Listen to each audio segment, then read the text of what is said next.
Okay, good morning students. हाय।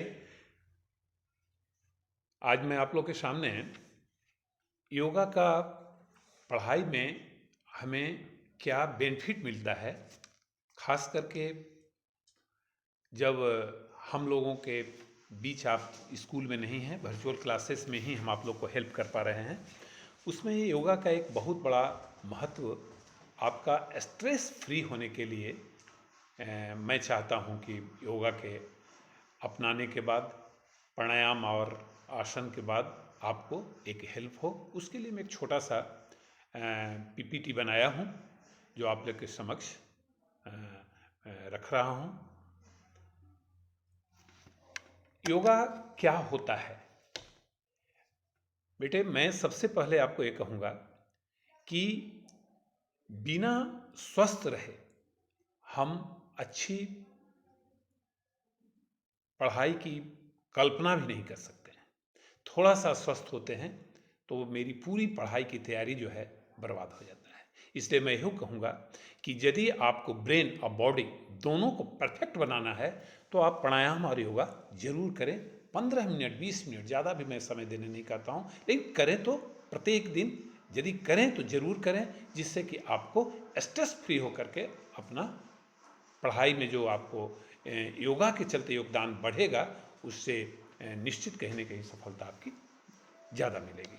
उसमें मैं कुछ स्ट्रेस फ्री के लिए कुछ आसन प्राणायाम के साथ साथ, जैसे इजी पोज में सुखासन, स्टेप पोज जैसे दंडासन, एक सिंगल लेग स्टैंड जैसे एक पदासन, कोबरा पोज जैसे भुजंगासन, ये सभी के बारे में थोड़ा सा संक्षिप्त विवरण आपके सामने मैं रखूंगा।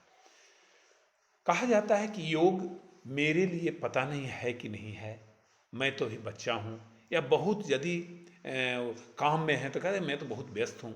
मैं कहता हूँ कि योग समूह के लिए फायदेमंद होता है। योग हर उम्र के व्यक्ति के लिए, हर पेशे में, हर लोगों के लिए योग उतना ही बेनिफिट है जितना कि एक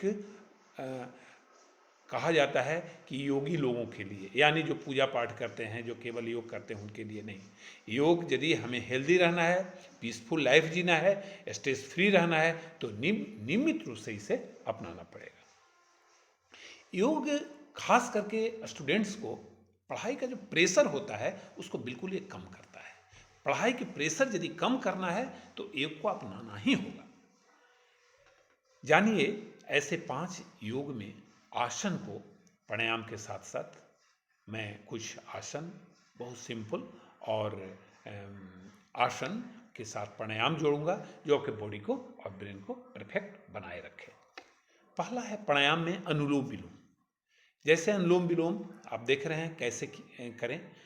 बिल्कुल ही अपने दिमाग को स्ट्रेस फ्री करने के लिए प्राणायाम में आप जुड़ जाएं। प्राणायाम कई होते हैं, अनुलोम विलोम है ना, कपाल भाती, बहुत सा प्राणायाम में हम कर सकते हैं, लेकिन अनुलोम विलोम और कपाल भाती बहुत ही इजी है।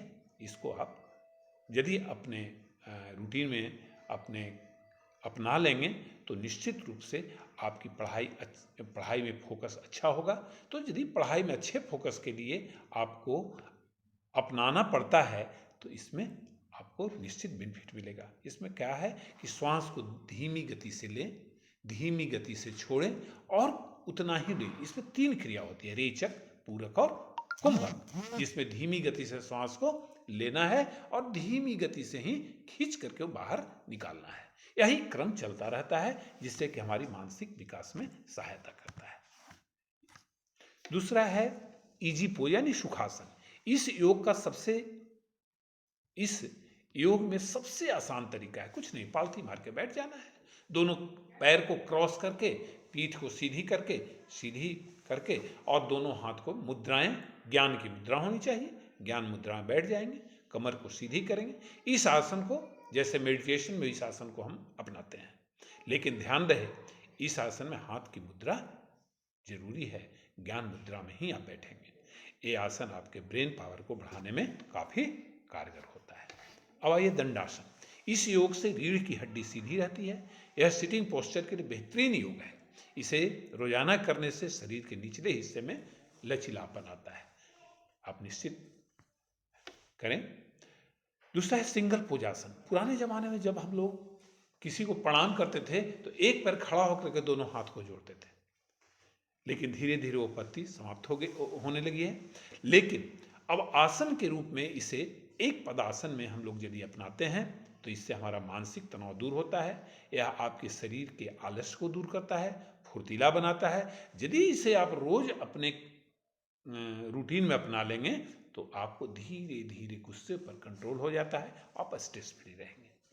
अब आता है लास्ट में मैं एक बनाता हूँ भुजंगासन। अब सर्प सभी देखे होंगे, जब सर्प चलता है तो शरीर को जमीन से लेकिन अपना फन ऊपर उठा करके चलता है। उसी प्रकार से आप जमीन पर लेट जाएं और अपने को धड़ को ऊपर यानी कमर से ऊपर, चेस्ट से जिस तरह से सर्प का फन होता है उस तरह से उठाना है। इससे आप स्लिम और ड्रिम अपने को बना सकते हैं।